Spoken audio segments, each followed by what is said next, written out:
진실을 왜곡한 CBS 다큐.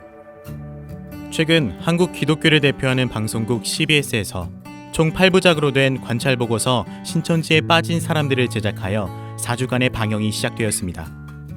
3월 16일과 17일에 방영된 1부와 2부에서는 젊은 청년들과 그의 가족들이 신천지 때문에 불행해지는 듯이 보였는데요.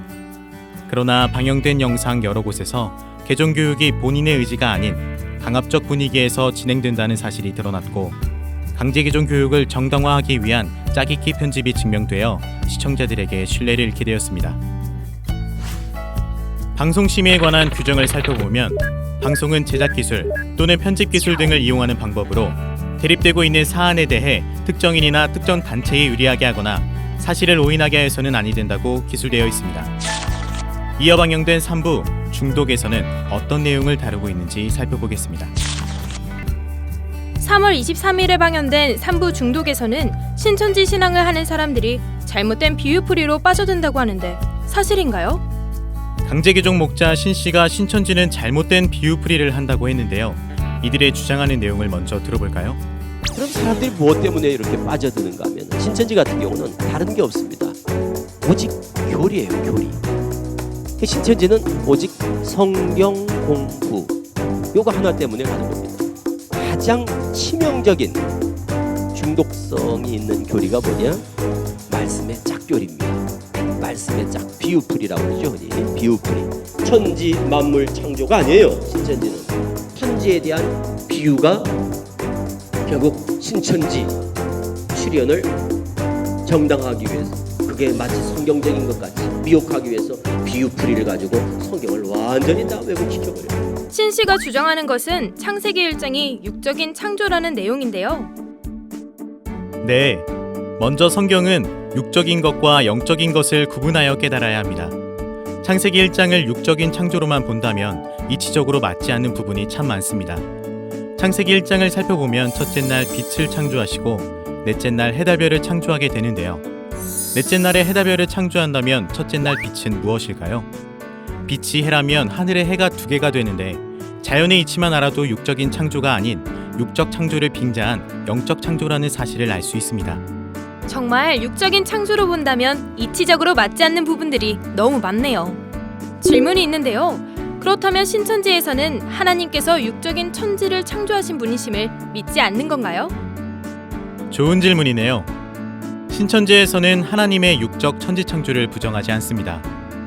히브리서 3장 4절에 기록된 말씀에 하나님은 세상 만물을 창조하신 천지 창조주이심을 믿고 증거하고 있죠. 그럼 다음 내용을 들어볼까요? 우리는 아담 전에는 사람이 있다고 믿습니까? 없다고 믿습니까?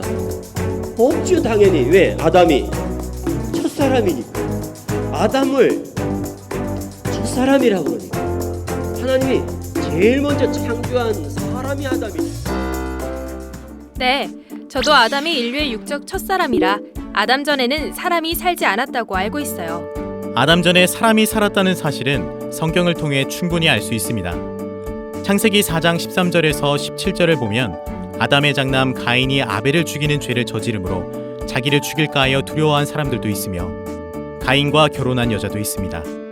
과학으로도 각종 화석과 유물을 근거로 지구상에 생물이 존재한 지 수억만 년이 넘었다는 사실이 증명되었죠. 생각해보니 인류의 기원이 대략 500만 년 전이라는 연구 자료가 발표된 기사를 본 적이 있어요. 네, 맞습니다. 창세기 2, 3장을 문자 그대로 보고 인류의 시작을 6천년 전 아담으로 본다면 학자들의 이러한 연구와 고증은 엄청난 거짓이 되고 말겠죠. 그럼 성경과 과학 사이에 크게 차이나는 세월은 아담이 육적인 첫사람이 아니라 하나님이 택한 영적 첫사람임을 밝힘으로 해결이 되네요. 네, 맞아요. 아담은 하나님이 택한 영적 첫사람입니다. 예수님은 재림할 때 영으로 온다. 그럼 보이게 온다는 겁니까? 안 보이게 온다는 겁니까? 영으로 오니까 안 보이게 오지요. 그래서 예수님은 안 보이게 영으로 온다는 거예요. 그래서 영으로 와서는 누구한테 오느냐? 영은 육에게 임한다. 영은 육을 들어 역사한다. 그래서 그 임한 영이, 예수님의 영이 오늘날 누구한테 오겠어요? 이만희 교주한테. 앞에서도 말한 바 성경은 육적인 것과 영적인 것을 구분할 수 있어야 하는데요. 신 씨가 주장하는 세 번째 비유는 예수님의 영이 보이게 오느냐, 보이지 않게 오느냐에 대한 것부터 알아야 할 것 같아요. 네, 예수님은 가신 모습 그대로 오신다고 성경에 기록되어 있어요. 그래서 저도 부활하신 육체의 모습으로 오시는 줄 알았는데 아닌가요? 누가복음 17장 20절과 요한복음 16장 10절을 보면 예수님은 보이지 않게 오신다고 하셨습니다. 사도행전 1장 9절에는 구름에 가리워 보이지 않게 되었고 11절에 본 그대로 오신다고 기록되어 있습니다. 즉 구름에 가리워 하늘로 가신 모습 그대로 오신다는 것입니다. 역시 말씀을 분명하게 알아야 할 것 같다는 생각이 들어요. 네, 말씀의 비유를 정확히 깨닫지 않고서는 말씀을 오해할 수 있다는 것을 명심하면 좋겠어요. 그리고 또 한 가지, 신천지를 대표하는 총회장님을 교주라고 표현하고 있는데요. 종교의 주인은 사람이 될 수 없듯이 신천지도 교회의 주인, 즉 교주는 하나님과 예수님이며 성경 말씀대로 가르치고 있습니다.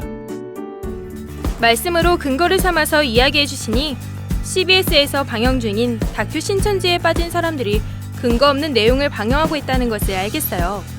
신천지에 빠진 사람들 3부에서는 강제개종 목자 신 씨가 개종교육하는 장면이 나오는데요. 당시 현장에 있던 강사님의 증언이 이어질 예정입니다. 2부에서 만나 뵙겠습니다.